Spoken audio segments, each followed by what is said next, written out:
Assalamualaikum warahmatullahi wabarakatuh. Dalam video ini saya ingin menjelaskan apa sih yang dimaksud dengan pajak.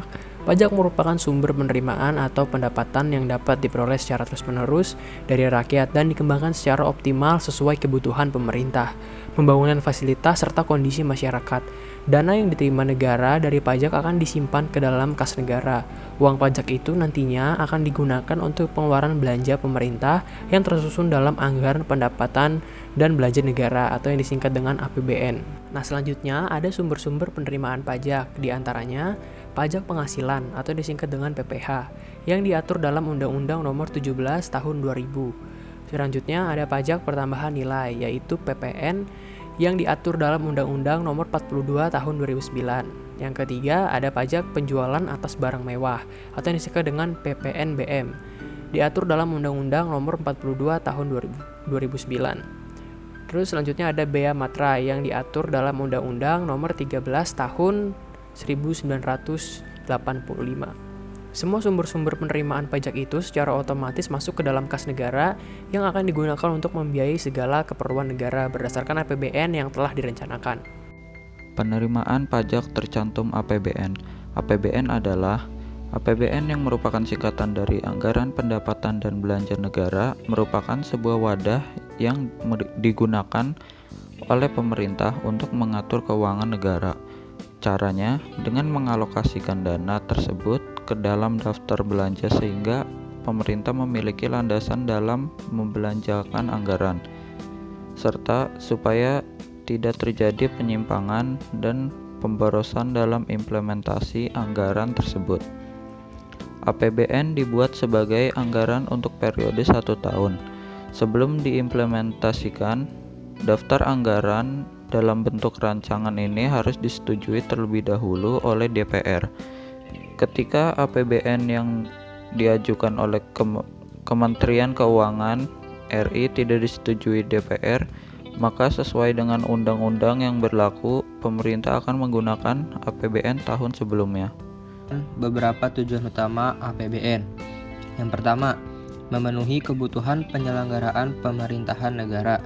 Yang kedua, menghimpun pendapatan negara untuk menciptakan perekonomian nasional berdasarkan demokrasi ekonomi, prinsip kebersamaan, keadilan, efisiensi, berkelanjutan, berwawasan lingkungan, dan kemandirian untuk mencapai Indonesia yang aman, damai, adil, dan demokratis. Yang ketiga, meningkatkan kesejahteraan rakyat. Yang terakhir, menjaga keseimbangan kemajuan dan kesatuan ekonomi nasional. Pajak merupakan pilar utama penerimaan negara, bahkan sekitar 70% pengeluaran negara dibiayai dari pajak. Sedangkan APBN merupakan anggaran penerimaan dan pengeluaran negara. Lalu, seberapa besar penerimaan negara dari perpajakan? Target penerimaan dalam APBN 2021. Berdasarkan data APBN 2021, berikut rincian target penerimaan negara dari pajak dan penerimaan negara bukan pajak, serta hibah. Yang pertama, target pendapatan negara dalam APBN 2021 sebesar 1.743,6 triliun. Yang kedua, penerimaan perpajakan dalam APBN 2021 ditargetkan sebesar 1.444,5 triliun. Yang ketiga, penerimaan negara dari PNPB dalam APBN 2021 sebesar 298,2 triliun. Yang keempat, target penerimaan negara dari hibah dalam APBN 2021 sebesar 0,9 triliun. Lalu, target belanja negara dalam APBN 2021. Berdasarkan data APBN 2021, belanja negara tercatat sebesar 2,750 triliun. Untuk belanja pemerintah pusat sebesar 795 triliun dan transfer ke daerah serta dana desa sebesar 795,5 triliun. Belanja pemerintah pusat diarahkan untuk menjadi momentum transisi menuju adaptasi kebiasaan baru secara bertahap, menyelesaikan permasalahan di sektor kesehatan, ekonomi, dan sosial yang dihadapi Indonesia pasca pandemi COVID-19 ini. serta penguatan reformasi untuk keluar dari middle income trap. Pembiayaan negara dalam APBN selanjutnya.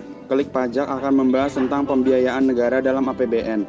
Total belanja pemerintah pusat untuk 2021 sebesar 1.954,5 triliun.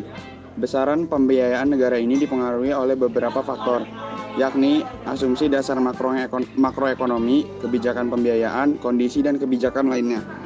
1. Pembiayaan dalam negeri. Pembiayaan dalam kategori ini meliputi pembiayaan perbankan dalam negeri dan pembiayaan non-perbankan dalam negeri. Contohnya hasil pengelolaan aset, pinjaman dalam negeri neto, kewajiban penjaminan, surat berharga negara neto, dan dana investasi pemerintah. 2. Pembiayaan luar negeri. Ini meliputi penarikan pinjaman luar negeri yang terdiri dari pinjaman program dan pinjaman proyek, penerusan pinjaman, dan pembayaran cicilan pokok utang luar negeri, baik itu yang jatuh tempo dan moratorium.